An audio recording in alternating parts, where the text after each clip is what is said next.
네, 할렐루야. 주님이 선물로 주신 축복의 날, 은혜가 가득한 오늘 주일인 줄로 믿습니다. 말씀을 듣고 오늘 더욱더 기도가 깊어지고 우리 믿음이 충만해져서 성령의 충만한 삶을 살아가는 우리 모두가 되기를 예수님의 이름으로 간절히 축원하며 기도드립니다. 오늘은 주기도문 속에 길이 있다라는 제목으로 함께 말씀과 은혜를 나누겠습니다. 오늘 서로자고 이렇게 인사 나누시겠습니다. 기도가 답입니다 라고 인사 나누시겠습니다. 기도가 답입니다. 기도가 답입니다. 아멘. 우루과이의 어느 작은 성당벽에는 이런 주기도문이 쓰여져 있다고 합니다. 한번 제가 천천히 읽어드리겠습니다. 하늘에 계신이라고 하지 마라. 세상 일에만 빠져 있으면서 우리라고 하지 마라. 너 혼자만 생각하며 살면서 아버지라고 하지 마라. 아들, 딸로 살지 않으면서 이름이 거룩히 여김을 받으시오며 라고 하지 마라. 자기 이름만 빛내기 위해 안간힘 쓰면서 나라가 임하옵소서 라고 하지 마라. 물진 만능의 나라를 원하면서 뜻이 하늘에서 이루어진 것 같이 땅에서도 이루어지이다 라고 하지 마라.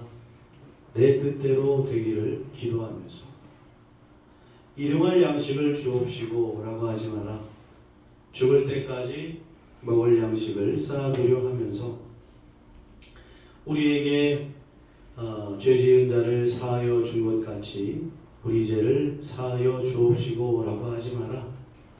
누군가에게 아직도 앙심을 품고 있으면서 우리를 시험에 들게 하지 마옵시고 라고 하지 마라. 죄 지을 기회를 찾고 다니면서 악에서 구하여 주옵소서 라고 하지 마라. 악을 보고도 아무런 양심의 소리를 듣지 않으면서 아멘이라고 하지 마라. 주의 기도를 진정 나의 기도로 바치지도 못하면서 라는 이런 글귀가 쓰여져 있다고 합니다. 저도 이 글을 접하면서 마음에 찔림이 있었어요. 여러분도 아마 마음에 어떤 찔림이 있었을 것이라 저는 그렇게 생각합니다. 그러나 마음에 찔림이 있었다고 해도 부끄러운 것이 아니에요. 마음에 양심에 찔림이 있다는 것은 내가 여전히 내 마음이 살아있다는 거예요. 여러분, 죽어있으면 아픔을 느낄 수가 없는 겁니다. 살아있기 때문에 찔림, 아픔을 느끼는 것이죠. 그러므로 내 양심을 찌르는 그 가시를 여러분 붙드시고 새해 기도의 무릎으로 승리하는 우리 모두가 되기를 예수님 이름으로 간절히 축원드립니다. 첫 번째는요, 우리는 주기도문에 익숙함에서 벗어나야 합니다. 기도를 길게 하는 한 장로님이 계셨어요. 그래가지고 목사님이 이 장로님에게 기도를 시키지 않았답니다. 그때 그 때문에 장로님 마음이 언짢아졌어요. 삐졌습니다.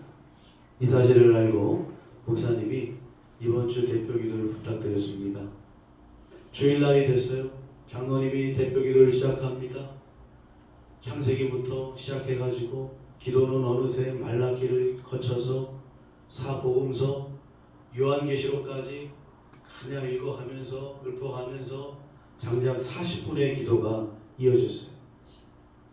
기도를 마치고 장로님이 눈을 떴습니다.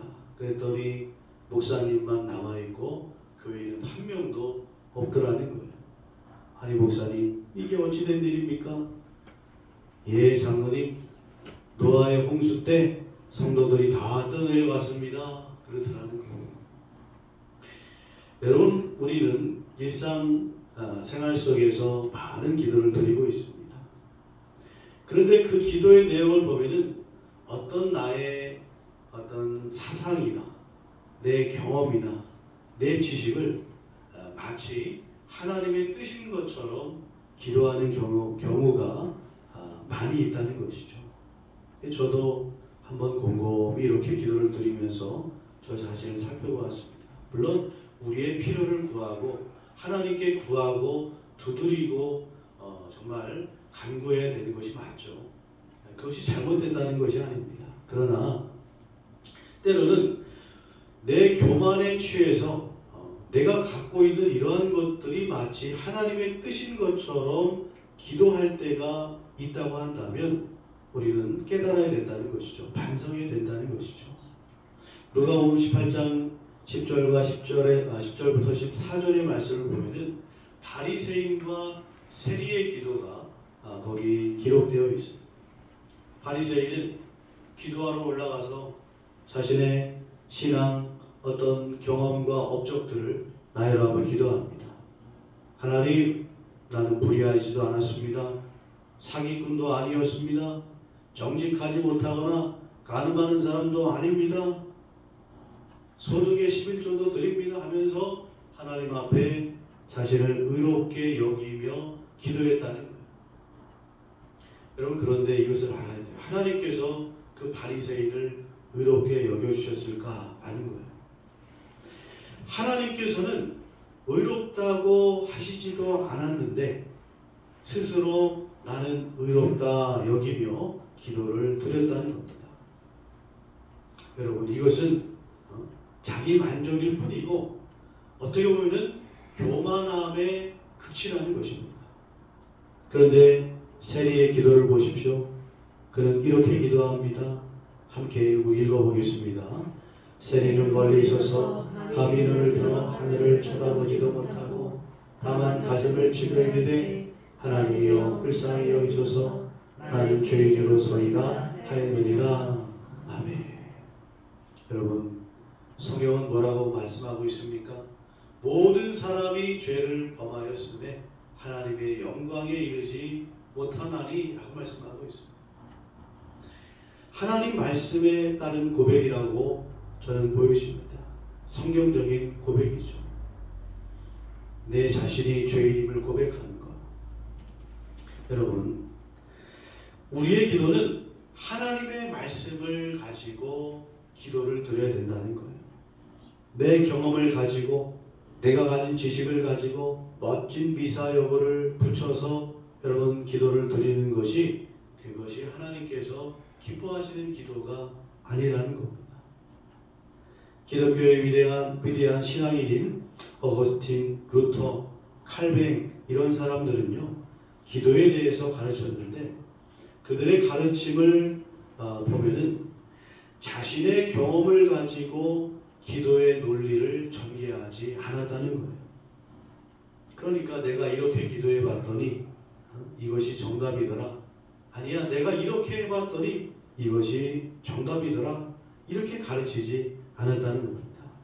이들이 한결같이 말하는 것이 있는데 그것이 뭐냐면 주기도문이 기도 중에 기도다라고 이렇게 말하는 겁니다. 주기도문을 최고의 기도의 본으로 삼으라라고 우리에게 권면하고 있어요. 여러분, 인류의 역사상 가장 위대한 기도는 어떤 기도일까요? 주기도문입니다. 예수님이 가르쳐 주신 기도죠. 이 주기도문만큼 사람들의 입으로 오르내리는 그렇게 많은 사람들이 말하는 그런 기도는 없을 겁니다. 완벽한 기도는 없죠. 근데 실상은 어떻습니까? 이 엄청난 기도가 마치 주문처럼 되풀이되고 있다는 거예요. 마치 주문처럼 이 엄청난 기도를 너무나 익숙하게 그냥 되뇌이고 만다는 겁니다. 매우 깊은 산골에 사는 한 소녀가 도시에 사는 친구를 만나러 왔어요. 오랜만에 즐겁게 만나서 이야기하는데 갑자기 집 옆으로 기차가 굉음을 내면서 막 쏜살같이 달려가는 겁니다. 그 소리가 엄청나게 크고 막 진동이 느껴지고 생전 처음 기차 소리를 들은 이 산골 소녀는 기겁을 하고 놀래 자빠졌어요. 이게 뭐야? 지금 무슨 일이 일어나고 있는 거야? 하면서 깜짝 놀랐어요. 근데 도시 친구는 이렇게 말하는 겁니까? 보긴 뭐야? 저건 그냥 기차의 뿐이야. 여러분, 이 소년이 기가 막혔답니다. 그냥 기차 소리가 이렇게 엄청나고 막 집이 무너질 것처럼 진동이 오는데, 아니 이 도시 친구는 아무렇지도 않다고 하는 거예요. 여러분, 바로 익숙함이라는 것이 바로 이런 겁니다.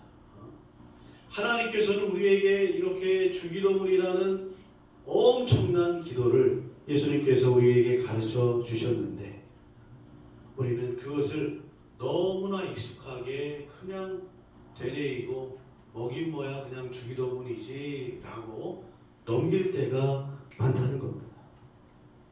여러분, 많은 사람들이 하나님의 은혜를 체험하고 하나님을 만나고 싶고 하나님께서 주시는 사랑을 경험하고 싶어 합니다. 그런데 주님은 이런 우리의 마음에 이렇게 말씀하신다는 거예요. 주기도문 속에 다 들어가 있단다. 여러분, 우리는 이 위대한 기도를 그냥 단지 외우는 용도로만 사용해서는 안 된다는 거예요. 주기도문은 기도 중에 기도인 줄 믿습니다. 그러므로 우리는 예수님께서 가르쳐 주신 기도의 방식대로 기도해야 될 줄로 믿습니다. 본문 9절을 보시면 주님께서는 그러므로 너희는 이렇게 기도하라 라고 말씀하고 있습니다. 이렇게라는 말은 헬라어 성경에 보니까 후토스라고 되어 있는데, 그 의미는 이러한 방식으로 라고 이제 해석되어 있습니다. 그러니까 주기도문은 어떤 고정된 기도의 형식이기보다는 예수님께서 가르쳐 주신 기도의 방식을 살려서 기도하라 하는 겁니다. 그러니까 너무 여기에 얽매일 필요도 없습니다. 그 주님께서 가르쳐 주신 기도의 의미를 깨닫고 주님이 주시는 선한 감동과 은혜에 따라 그것을 이제 붙들고 기도해라 하는 것이죠.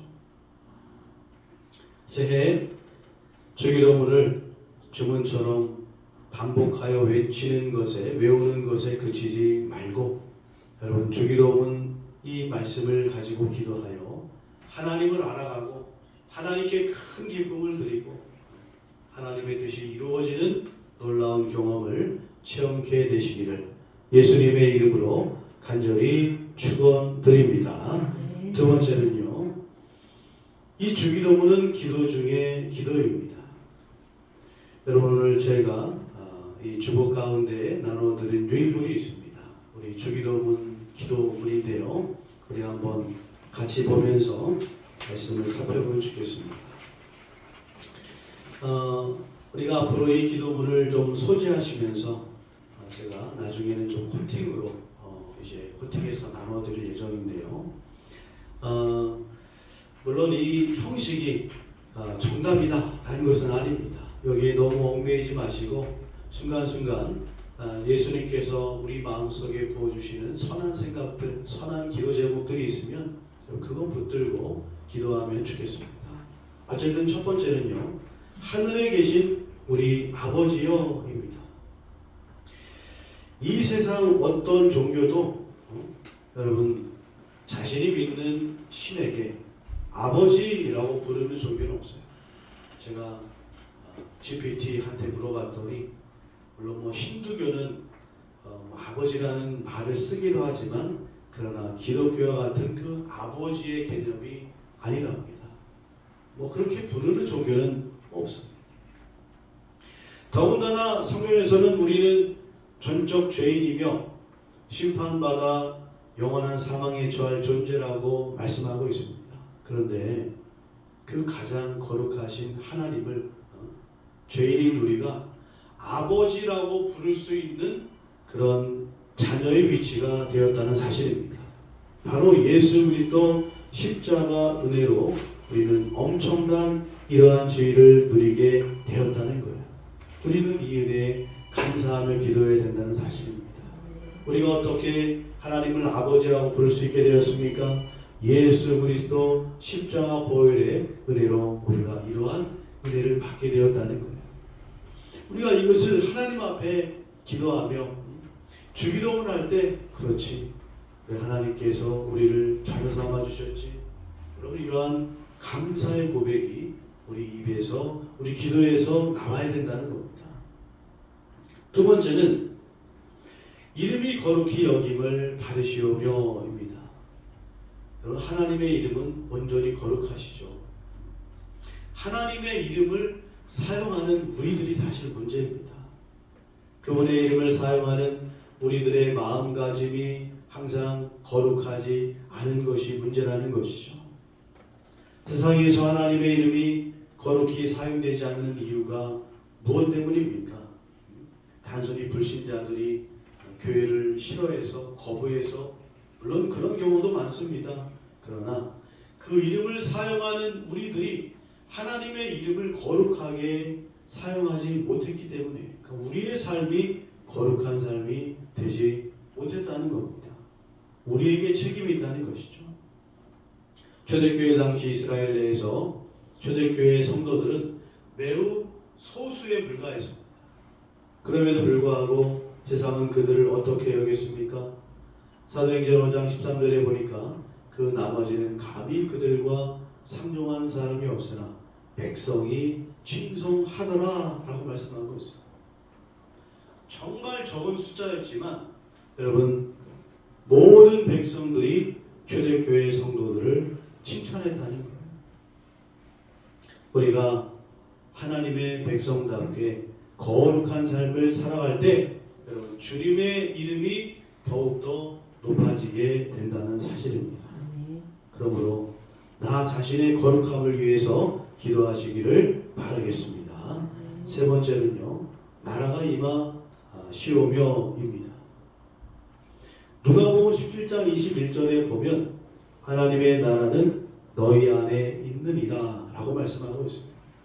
물론 하나님의 나라가 이 땅에 임해야 되죠. 그런데 그 나라가 또한 우리 마음속에도 임한다는 겁니다. 있는 거예요. 우리 마음에 마땅히 주님의 통치를 받아야 되는데 주님의 통치를 받지 않고 하나님의 나라가 임하지 않고 돈의 나라, 쾌락의 나라, 권력의 나라가 임한다고 한다면 여러분 하나님의 나라가 온전히 이루어질 수 없는 것이죠. 물론 우리의 힘으로 해결할 수 없습니다. 물과 성령으로 나지 않으면 하나님의 나라가 임할 수 없고 하나님의 나라에 들어갈 수 없다고 예수님께서 말씀하셨듯이 여러분 온전히 주님을 모셔드리기 위해서는 우리가 기도하며 성령의 은혜를 받아야 될 줄로 믿습니다. 네 번째는요, 뜻이 하늘에서 이루어진 것 같이 땅에서도 이루어지다입니다. 겟세마네 동산에서 예수님께서는 이렇게 기도하셨어요.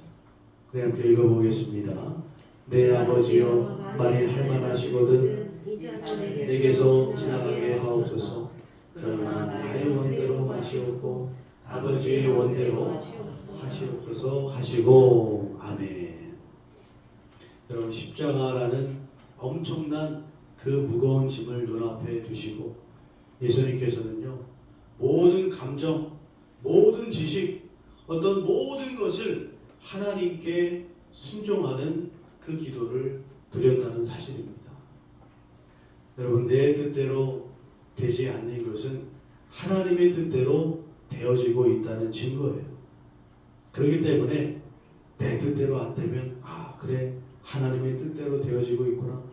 또 내 욕심에 취해서 기도한다 할지라도 그러나 항상 우리의 기도의 말미는 하나님의 뜻대로 되어지기를 기도하는 여러분 그런 기도를 드리시기를 바라겠습니다. 다섯 번째는요, 오늘 우리에게 일용할 양식을 주시옵고입니다. 잠언 30장 8절의 말씀을 보면은 나를 가난하게도 마옵시고 부하게도 마옵시고 오직 필요한 양식으로 나를 먹이시옵소서 라고 말씀하고 있습니다. 여러분 너무 부유하면 주님을 잊어버릴 수 있습니다. 또 너무 가난하면 하나님의 이름을 욕되게 할 수가 있어요. 우리 하나님의 영광을 위해서 우리에게 필요한 양식을 구해야 됩니다. 주님 한 분만으로 만족하는 마음을 달라고 기도해야 됩니다. 또한 나아가 우리가 일용할 양식을 얻을 수 있도록 이 사회가, 우리 이 나라가 여러분 건강한 사회가 될 수 있도록, 번영한 나라가 될 수 있도록 함께 중보기도해야 될 줄로 믿습니다.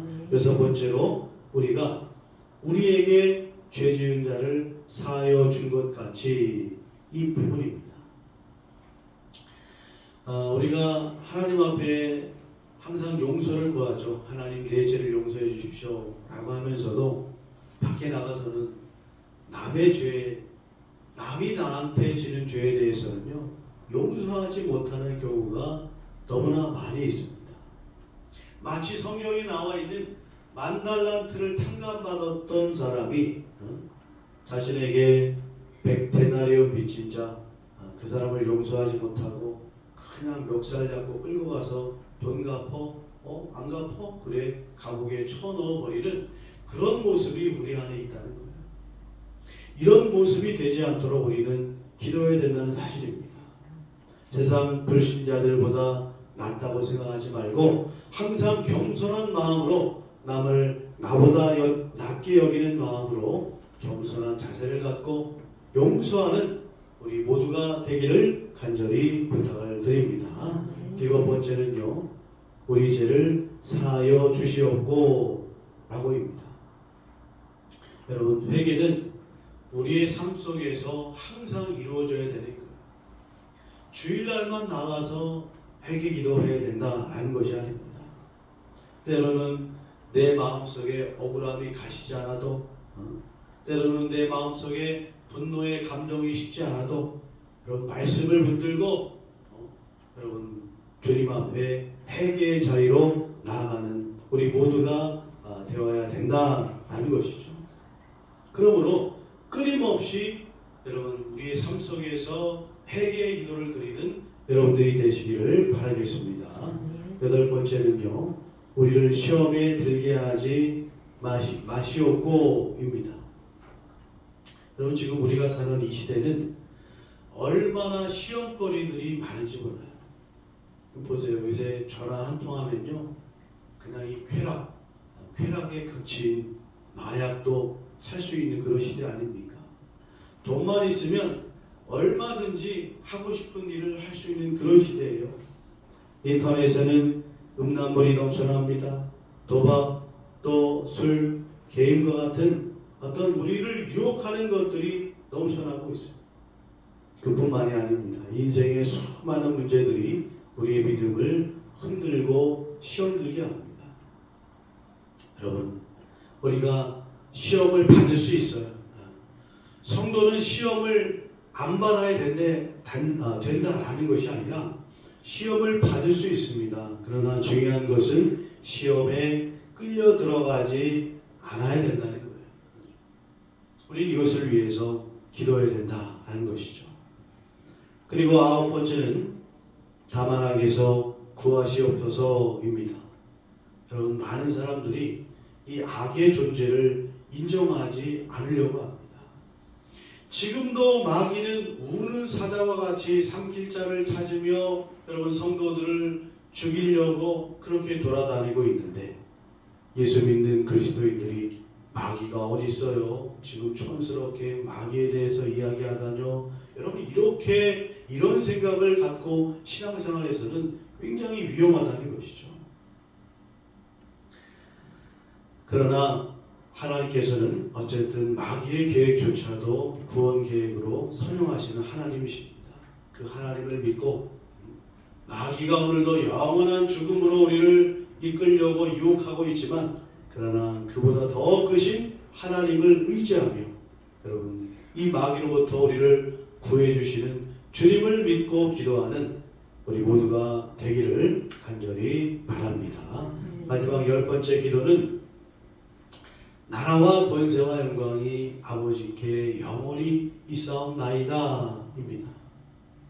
주기도문의 마지막은요, 모든 나라의 최고 통치자는 하나님이십니다. 모든 권세보다 하나님의 능력이 더 크십니다. 하나님만이 홀로 찬양, 영광 받으시기에 합당하십니다. 라고 고백하는 그런 기도입니다. 여러분, 마르틴 루터는 하루에 2번씩 이 주기도문을 가지고 기도했다고 해요.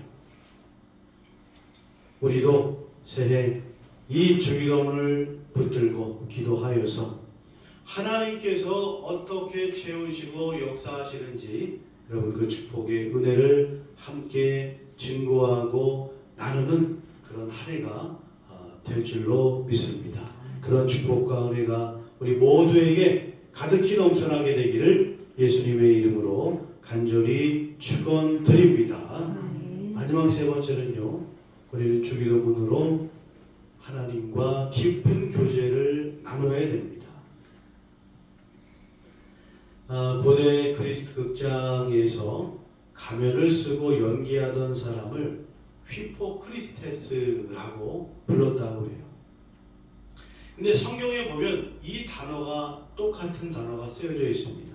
바로 외식하는 자를 휘포크리스테스라고 그렇게 불렀어요. 우리가 영화나 드라마를 보면요, 간혹 교회 목사님이나 성도를 연기하는 연기자를 볼 때가 있어요. 어떤 연기자는요, 정말 목사보다 더 막 은혜롭게 표정이나 말투나 이런 것들이 더 목사님보다 더 은혜로운 그런 연기자가 있어요. 근데 보면은 그 사람이 교회 다니지 않는 무교나 불교나 이런 사람들이 있다는 겁니다. 여러분, 겉으로 경건해 보일 뿐이지 진짜 믿음, 다시 말하면 진짜 예수님을 믿는 것은 아니라는 겁니다. 믿음 없는 껍데기에 불과하다라는 거예요. 바리새인들도 아침, 점심, 저녁으로 정해진 시간에 기도를 드렸습니다. 그러나 그 기도가 하나님을 향한 기도가 아니었죠. 사람에게 보여지기 위한 기도였다라는 겁니다. 여러분, 진짜 중요한 기도는 무엇입니까? 보여지기 위한 기도가 아니라 하나님께서 받으시는 기도인 줄로 믿습니다. 여러분, 기도란 무엇입니까?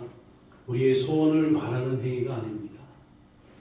살아계신 하나님과 관계를 맺고 깊은 기도의 대화를 이루며 교제하는 것이 기도입니다. 기도는 하나님을 향한 우리의 믿음의 표현이고 하나님의 뜻 앞에서 자신의 모습을 살피는 행위라는 거예요. 성경 말씀을 통해서 하나님이 어떤 분이신지를 알 수 있다면 우리는 기도를 통해서 하나님과 더욱더 친밀해지고 친밀한 관계를 이루게 된다는 사실입니다. 하나님과의 친밀한 관계를 형성하는 길은 여러분 어떤 공로나 어떤 물질을 드림이 아니라는 거예요. 기도를 통해서 깊어진다라는 사실입니다.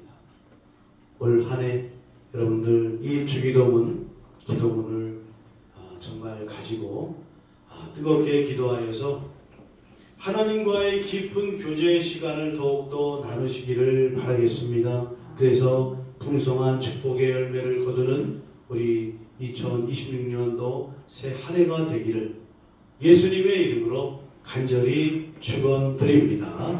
기도하겠습니다.